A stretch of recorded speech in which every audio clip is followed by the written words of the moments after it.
Otro caso de elasticidad bidimensional es el de los sólidos con simetría axial sometidos a cargas de revolución. Vamos a recordar algunas definiciones de geometría. Un sistema tiene simetría axial o axisimetría cuando todos los semiplanos tomados a partir de cierta mediatriz y conteniendo al eje presentan idénticas características. En algunos problemas físicos, datos simétricos tienen soluciones simétricas, por lo tanto se reduce el número de incógnitas. Un volumen de revolución es el que resulta de rotar una superficie alrededor de un eje contenido en su plano. Para que una estructura se pueda calcular como axial simétrica, además de la simetría geométrica, las cargas tienen que ser de revolución. Algunos casos pueden ser un depósito de agua, un digestor de fangos, una torre de enfriamiento y un tanque cilíndrico con una cúpula esférica. Observen que en estas estructuras no todas las cargas van a ser de revolución. Por ejemplo, el viento, el sismo o la nieve asimétrica no son de revolución. Entonces, para esos estados de carga no se puede modelar como axial simétrico. Se modela como un estado elástico tridimensional.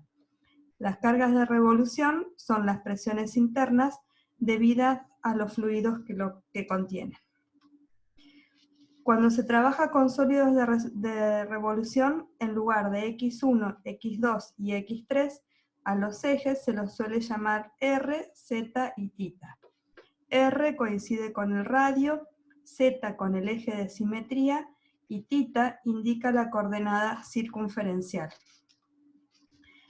Si tenemos geometría axisimétrica y cargas de revolución, los desplazamientos no dependen de la coordenada circunferencial. El vector desplazamiento de un punto va a tener dos componentes, u1 y u2, que dependen de x1 y x2. Esto significa que los estados de tensión y deformación en una sección plana perpendicular al eje de simetría quedan definidos por dos componentes de desplazamiento y por lo tanto el problema elástico es bidimensional. Como les dije recién, si las cargas no son de revolución, se resuelve como sólido tridimensional. Acá están los campos de desplazamientos y de deformaciones, escritos con los nombres de los ejes que usamos siempre para que lo entendamos mejor. Más adelante vamos a ver cómo queda con los otros ejes. Dijimos que los desplazamientos no varían con la coordenada x3, es decir, que las secciones meridionales se mantienen planas. El punto A de coordenadas x1 y x2, luego de la deformación, pasa a la posición A'. Su vector de desplazamiento es u y tiene coordenadas u1 y u2. Por lo tanto, la posición A' será x1 más u1 y x2 más u2. Tenemos la expresión del tensor de deformaciones y la aplicamos para I y J variando de 1 a 2. Para el epsilon 1,1 y el epsilon 2,2 nos queda el delta L sobre L. El epsilon 1,2 que nos indica que hay una distorsión entre los ejes x1 y x2, y luego los otros dos términos de distorsiones que nos indican que los puntos no se mueven fuera del plano de la sección meridional y que los movimientos en x1 y x2 no dependen de x3. Y en la dirección 3 lo que tenemos es la variación de la longitud del perímetro. Sabiendo que el perímetro es 2π por r, vamos a tener longitud final menos longitud inicial sobre longitud inicial.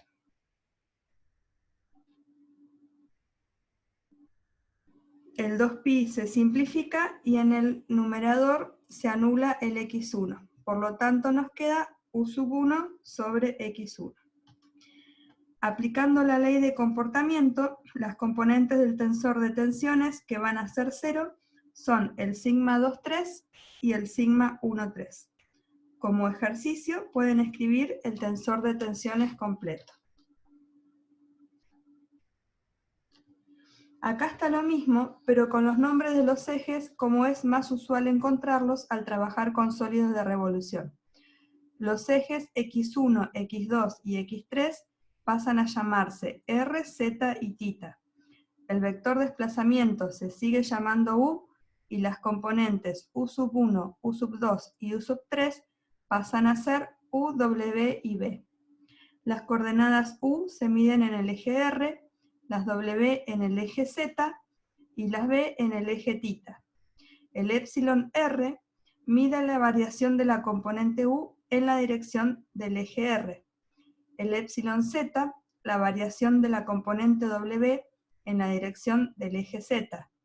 El epsilon rz es la mitad de la variación de u en la dirección z más la variación de w en la dirección de r. El r θ y el z θ son 0 porque la componente b es 0 y las componentes u, b y w no varían en la dirección de θ. Y el epsilon θ es la variación del perímetro. Este r es el radio inicial del punto donde estamos midiendo. En esta figura se ve un corte donde se puede visualizar la deformación epsilon θ y la tensión sigma θ, que es tangente al sólido de revolución. El epsilon θ es longitud final menos longitud inicial dividido longitud inicial. Acá el radio en el punto lo llama RP para diferenciarlo del radio total de la figura. Así queda la ley de Hooke generalizada y en este cubito elemental podemos ver las tensiones y deformaciones. Vamos a tener tensiones y deformaciones longitudinales específicas en los tres ejes coordenados. Distorsión angular entre los ejes R y Z y tensión tangencial perpendicular a R y paralela a Z. Vamos a analizar cómo quedaría la expresión del principio de los trabajos virtuales en el caso 2D. Tenemos vector desplazamiento U de coordenadas UV, vector desplazamiento virtual, vector fuerza por unidad de volumen, es decir, las fuerzas másicas, vector fuerza por unidad de superficie, es decir, las fuerzas de contorno, y vamos a agregar también las fuerzas puntuales, que son vectores de componentes U sub I y B sub I mayúsculas. Recordamos que trabajo es fuerza por distancia. En la primera integral está el trabajo que las tensiones realizan sobre las deformaciones virtuales. A y L son el área y el contorno de la sección transversal y T es el espesor. En tensión plana es el espesor real y en deformación plana se le asigna un valor unitario. En el segundo miembro tenemos en la primera integral el trabajo que realizan las fuerzas de volumen, en la segunda el trabajo de las fuerzas de contorno y la última integral representa el trabajo de las fuerzas puntuales. Lo que dice al principio es que el trabajo externo es igual al trabajo interno.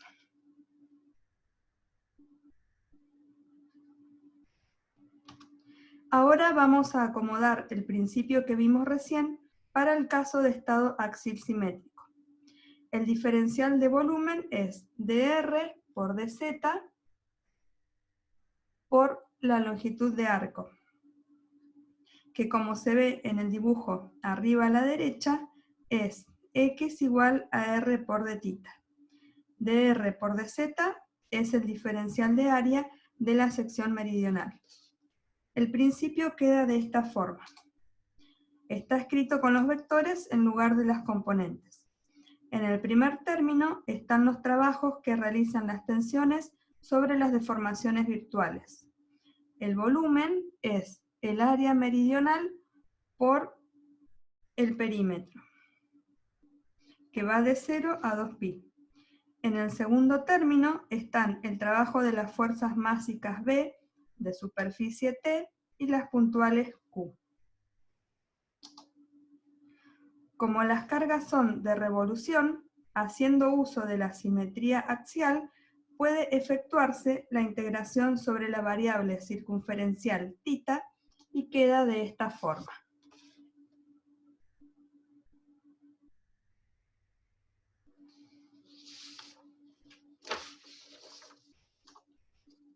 Este es un ejemplo de un tanque cilíndrico con cúpula esférica sometido a presión interior. El ejemplo está tomado del libro de Oñate y resuelto con Quickfill. Acá yo le dibujé el piso y lo tomé como empotrado porque hay que darle las 3 restricciones de vínculo para que se pueda resolver. Pero en general, salvo que se quiera analizar específicamente alguna característica del piso, por ejemplo la deformación, esta línea, es decir, el fondo no se dibuja y directamente se coloca un empotramiento de línea alrededor del perímetro de la base. En el ejemplo del libro tiene un apoyo fijo. En ese caso habría que ponerle alguna restricción más para que impida que la estructura se traslade como cuerpo rígido.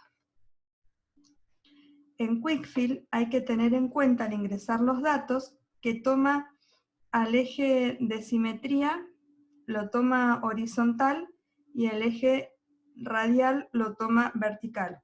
Y cuidado al ingresar las cargas que la ecuación quede bien definida con respecto a este sistema de coordenadas. Otro ejemplo de axil-simetría es el de una tubería cilíndrica de pared gruesa sometida a presión interior y exterior uniformes, donde la presión interior es mucho mayor que la presión exterior. Se asume que el alargamiento o acortamiento es uniforme en la dirección del eje del cilindro y que las secciones normales al eje se mantienen planas. Si los extremos de la tubería son fijos, se tiene un caso de deformación plana. Y si están libres, es decir, si pueden desplazarse, es tensión plana. Resolviendo las ecuaciones de Navier para este problema, se encuentran las distribuciones de tensión circunferencial y radial que se observan en la figura. La máxima tensión radial es igual a la presión interna y es de compresión, y la máxima tensión circunferencial es de tracción y es función de la presión interna y de la relación entre los radios externo e interno. El desarrollo completo del ejercicio está en el libro de Ortiz Berrocal. Un ejemplo que no tiene mayor aplicación en ingeniería civil, pero que nos sirve para ver otro tipo de carga, es el de un disco macizo giratorio. Se trata de un disco que gira con velocidad angular omega constante alrededor de un eje de simetría perpendicular a sus caras planas. Si el espesor del disco es pequeño, se considera un problema de tensión plana. En este caso, la carga es la fuerza centrífuga, que es una fuerza másica con unidades de densidad. En la figura se observan las variaciones de tensión circunferencial y tensión radial. Ambas son máximas en el eje de giro y dependen del radio, de la velocidad angular y del coeficiente de Poisson. Y para finalizar, observar que los estados planos de deformación se presentan en general en elementos estructurales largos con los extremos indesplazables. En la primera figura está el ejemplo de un eje que gira a velocidad constante y en el segundo caso un tubo sometido a presión interna.